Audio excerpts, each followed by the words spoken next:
సమర్థవంతంగా పాకిస్తాన్ ఉగ్ర స్థావరాలు నిలమట్టం చేశాం. ఎయిర్ బేస్లని పూర్తిగా గాల్లో కలిపేశాం. అయితే అటువైపు నుంచి పాకిస్తాన్ కూడా మన వైపుగా చాలా వరకు డ్రోన్లను ప్రయోగించింది. చైనా నుంచి వచ్చినటువంటి మిసైల్ని, టర్కీ నుంచి వచ్చినటువంటి డ్రోన్లని ప్రయోగించింది.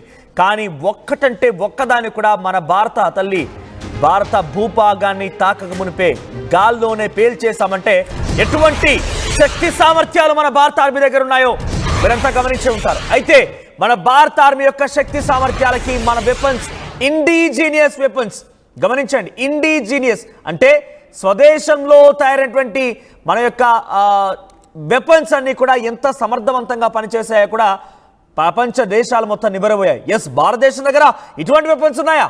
భారతదేశం ఒక్కటంటే ఒక్కదాన్ని కూడా నేల కంటకు మునిపే గాల్లోనే పేల్చేసింది కదా. ఎలా సాధ్యపడిందంటూ కూడా ప్రపంచ దేశాలు ఇప్పుడు ముక్కన వేలేసుకొని మన దగ్గర వాటిపైన కొంతగా ఆలోచిస్తున్నాయి. అయితే దాంట్లో చాలా క్రియాశీలకంగా పనిచేసింది అందరికి తెలిసిందే S-400 Akash missile. So S-400 Akash missile ఎంత పెద్ద ఎత్తున పనిచేసాయి, S-400 అనేది ఎంతలా అటువైపు వచ్చినటువంటి ఆ మిసైల్ని గాల్లోనే కలిపేసింది. హర్యానా సిర్సా ప్రాంతాల్లో చాలా వరకు చైనా మిసైల్ని కుప్పకూల్చేసింది.